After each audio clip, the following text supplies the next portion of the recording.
కులచిచ్చు పెట్టడానికి కుట్రలు జరుగుతున్నాయని బాధపడుతున్నారు చంద్రబాబు గారు. ఎందుకు మీరే కదా ప్రధాన ప్రతిపక్షం, మీ మీదే కదా ఈ ఆరోపణలు అయి ఉంటాయి, మరి ఎందుకు మీరు నిజంగానే ఆ పని చేస్తున్నారా? ఎట్టి పరిస్థితులను ఉపేక్షించవద్దని కూడా అంటున్నారు. అఫ్కోర్స్ మీరు అడగచ్చు, అంబటి రాంబాబు గారి మీద దాడి చేసిన వాళ్ళు ఎవరు, వాళ్ళ మీద బూతులు తిట్టిన వాళ్ళు ఎవరు, వాళ్ళ మీద ఎవరి మీద కేసులు ఎందుకు పెట్టలేదని మీరు అడుగుతారేమో. బట్ కులచిచ్చు ఎవరు పెడుతున్నారు, ఆ కుట్రలు ఎవరు చేస్తున్నారు? సార్, కులచిచ్చుకి ఈ రాష్ట్రంలో care of address Telugu Desam party, Chandrababu Naidu గారి నాయకత్వం. కులాల మధ్య చిచ్చు పెట్టి ఆ మంటలతో రాజకీయంగా చలి కాచుకునే వ్యక్తి ఆయన.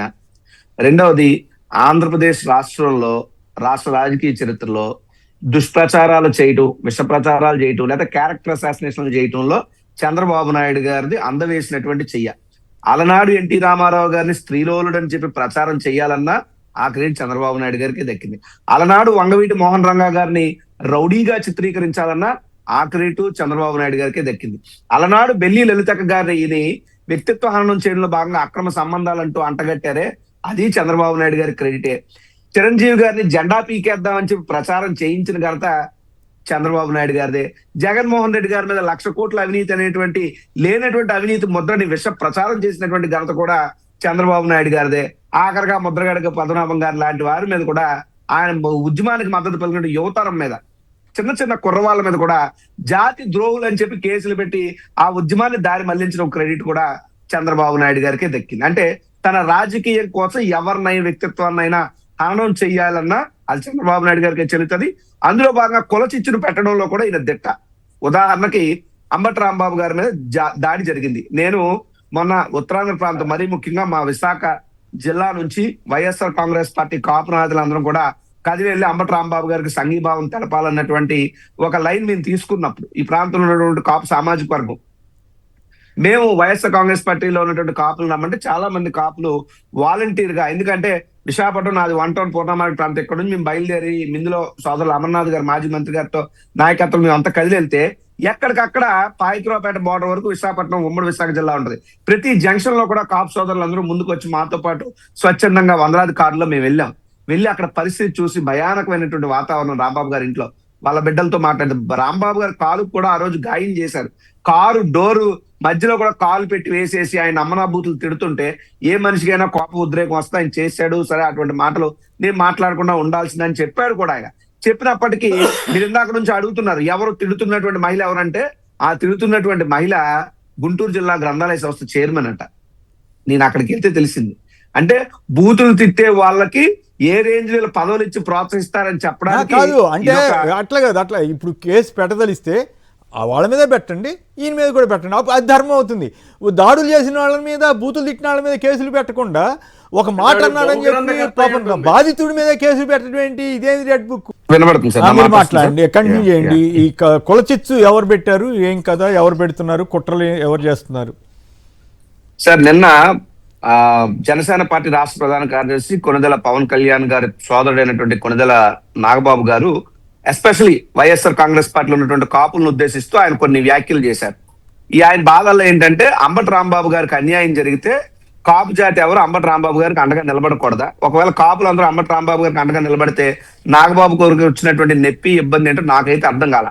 ఆయన కొన్ని మాటలు మాట్లాడుతూ ఓ మాట అన్నారు, ముఖ్యమంత్రిని పట్టుకుని బూతులు తిడితే ముద్దు పెట్టుకుంటారా, జైల్లో పెడతారు కదా అని అడిగారు. మరి నేను అడుగుతున్నా, సరే అంబటి రాంబాబు గారు ఎవరిని ఇచ్చారు, తప్పైందని కూడా చెప్పారు. మరి అదే ముఖ్యమంత్రి స్థానంలో ఆనాడు ఉన్నటువంటి ఎన్టీ రామారావు గారి బట్లిప్పి కార్టూన్ వేసిన శ్రీధర్ అనే వ్యక్తికి మరో రోజు ఎందుకు జైల్లో పెట్టలేదు? అదే శ్రీధర్ని తీసుకొచ్చి ఈ రోజు మీరు కేబినెట్ ర్యాంక్ ఇచ్చి ఓ సలహాదారుడిగా పెట్టుకున్నారు కదా. అంటే ముఖ్యమంత్రి బట్లిప్పినోడికి మీరు ముద్దు పెట్టుకున్నట్టే కదా, ఆయన వేసినటువంటి ఆ కార్టూన్ మీరు రాజముద్ర వేసినట్టే కదా. సో తప్పులు ఇబ్బందులు అన్ని మీరు చేసి రాంబాబు గారి మీద వైఎస్ఆర్ కాంగ్రెస్ పార్టీలో ఉన్నటువంటి కాపుల్లో మీరెవరు విమర్శించడానికి అని చెప్పి నేను అడుగుతున్నా. రెండోది, ఆయన ఏ రకమైనటువంటి కులచిచ్చుకి ఆజ్యం పోస్తున్నారో చూడండి. నిన్న నాగబాబు గారు మాట్లాడితే ఆయన అడుగుతారు వైఎస్ఆర్ కాంగ్రెస్ పార్టీలో ఉన్న కాపుల్ని, వంగవీటి మోహన్ రంగా గారి అబ్బాయిని అంటే వంగవీటి రాధా గారినట జగన్మోహన్ రెడ్డి గారు వైఎస్ఆర్ కాంగ్రెస్ పార్టీ మెడపెట్టి బయటికి గెంటేసింది, మీకు సిగ్గుందా అని అడుగుతున్నాడు ఆయన వీడియో. అసలు ఆయనకి ఇది ఉంది మాట్లాడుతున్నారా? అదే సార్, ఇప్పుడు నేను ఒకటే అడదలుచుకున్నా ఆయన్ని. వంగవీటి మోహన్ రంగా గారి అబ్బాయి అయినటువంటి రాధాబాబు గారికి వైఎస్ఆర్ కాంగ్రెస్ పార్టీలో ఎంత సముచిత స్థానం ఇచ్చో, ఎంత ఇంపార్టెన్స్ ఇచ్చో అది వైఎస్ఆర్ కాంగ్రెస్ పార్టీలో మా అందరికీ తెలుసు. అయితే రాజకీయ విధి విధానాల్లో ఎవరు ఏ రాజకీయ పార్టీలో జాయిన్ అవ్వచ్చు. పార్టీ మారినంత మాత్రాన మెడపట్టు గెంటేయటం అనేటువంటి లేదు లేదు, నాగబాబు గారి ఇక్కడ ఉద్దేశం పాయింట్ అయితే- చెప్పాలి. ఆయన తెలుసో లేదా కావాలని చెప్తున్నారో కానీ బందర్ ఎంపీ సీటు ఆఫర్ చేస్తే వద్దనుకుని వెళ్ళిపోయాడు అతను తెలివి సార్, తక్కువగా. సార్, అవన్నీ నేను బందర్ చెప్తాను ఎంపీ సార్, సీట్ నాగ- బాలశౌరికి ఇచ్చారు, అప్పుడు ఆయన ఎంపీ అయిపోయాడు. అది వచ్చిన సార్, అవకాశాన్ని లేదు. జార విడుచుకున్న అతను. అయ్యా అది సార్, అది ఆయన రాజకీయ ఆలోచన, ఆయన విధి విధానాలను ముందు చెప్పాను. నేను అడిగేది అంతేకాదు, ఒకటే. తండ్రిని చంపారు పలానా వాళ్ళని చెప్పి మళ్ళీ ఆ పార్టీలోకి వెళ్ళినటువంటి నేను- చరిత్ర కదా అది. ఎట్లా అవును సార్, పద్ధతి సార్ అవుతుంది? సార్ ఇక్కడ ఒక మాట అది సార్. తప్పు అన్నా వాళ్ళు అన్ని- అదే ఆ, ఇక్కడ మీరు అంత లోతైనటువంటి విషయ పరిజ్ఞానంలోకి వెళ్ళినా కూడా అర్థం చేసుకునే అంత స్టామినా నాగబాబు గారికి పొలిటికల్ గా లేదు. నేను ఆయనకు అర్థమయ్యే రీతిలో ఆయనకు అర్థమయ్యే రీతిలో నేను ఒకటే చెప్తాను. ఇప్పుడు అదే జనసేన పార్టీలో మాదాసు గంగాధరం గారు అనే ఒక కాపు లీడర్ ఉన్నారు కదా, ఆయన్ని మెడబెట్టు బయటికి గెంటేశారు, ఆయన పార్టీ మారాడు కదా. అంతేందుకు ఇక్కడ ఉన్నటువంటి విజయబాబు గారు జనసేనలో ఉన్నారు కదా, ఆయన పార్టీ వచ్చారు అంటే ఈయన్ని మెడపెట్టు గెంటేశారా? లేదు అనుకుంటే అలా చెప్పుకుంటూ పోతే ఇంకా చాలా జేడి లక్ష్మీనారాయణ గారు ఎంతో మేధస్సు ఉన్నటువంటి వ్యక్తి, ఆయన కాపు నాయకుడు. అంటే కాపుల్ని జనసేన పార్టీ మెడ పెట్టుకుని బయటికి గెంటేస్తూనే ఉందా అని నేను అడుగుతున్నా నాగబాబు గారిని. మీరు చెప్పినటువంటి విషయాలు అవన్నీ వాస్తవాలు, కానీ ఏళ్ళు కుల ప్రచారం, కుల చిచ్చు పెట్టాలనేటువంటి భాగం, అందులో భాగంగా నాగబాబు గారితో అంటే అట్లా కాదు కదా. ఇప్పుడు నాగబాబు గారు ఒక మాట చెప్పాలి, అంబటి రాంబాబు గారిని బండబుద్ధులు తిడతాం తప్పు కాదు, అది అది కాపులకి ఎందుకు కోపం రావాలని ఆయన అడగటం ఆయన అడుగుతారా? అట్లా నాకేం అర్థం కాలేదు. ఎవరినైనా తప్పు, అది తిట్టు, అది తప్పే ఇది తప్పే అని చెబితే అది పద్ధతి.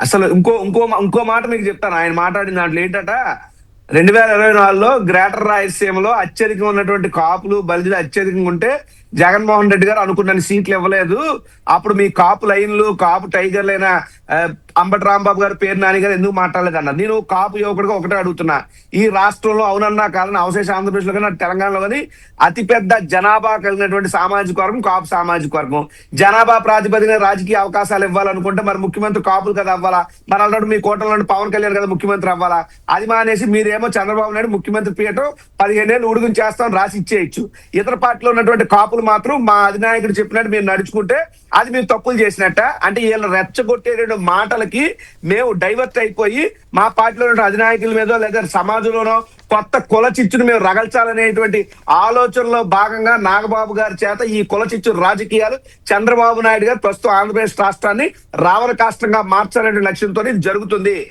కుల చిచ్చుకి చంద్రబాబు నాయుడు గారు కేంద్రీకృతం అయి ఉన్నారు. కుల చిచ్చు పెట్టడానికి ఈ రకమైనటువంటి వెనకొండి నాటకాన్ని ముందుకు నడిపిస్తూ మళ్ళీ ఫ్రంట్ ఫేస్ వచ్చి పోలీసులతోనేమో రాష్ట్రంలో కుల రాజకీయం రావచ్చు, మీరు అలర్ట్ గా ఉండాలి, చేసే కుట్రలో కొత్త కూడా కేర్ ఆఫ్ చంద్రబాబు నాయుడు గారే. ఈ రోజు మీరు మాట్లాడతారండి అంటే కాపులకి అన్యాయం జరిగితే, కాపులు ప్రతిస్పందిస్తే, కాపులు మా యొక్క గళాన్ని మేము వినిపిస్తే, మేము అండగా నిలబడితే ఈ రోజు ఎందుకు ఈ రకమైనటువంటి వివక్ష కాపు జాతి మీద నేను అడుగుతున్నా. కాపు నాయకులందరూ కూడా వెళ్తే మీరు ఎందుకు తట్టుకోలేకపోతున్నారని అడుగుతున్నా. అంటే కాపులందరూ జనసేనలో ఉండాలని ఏమైనా రాజ్యాంగంలో ఉందా అని అడుగుతున్నా. ఇతర పార్టీలో ఉన్నటువంటి కాపులు కాదా అని నేను అడుగుతున్నా. కాపుల మీద ఈ రకమైనటువంటి దాడి ఎందుకు చేయాలని ప్రశ్నిస్తున్నా.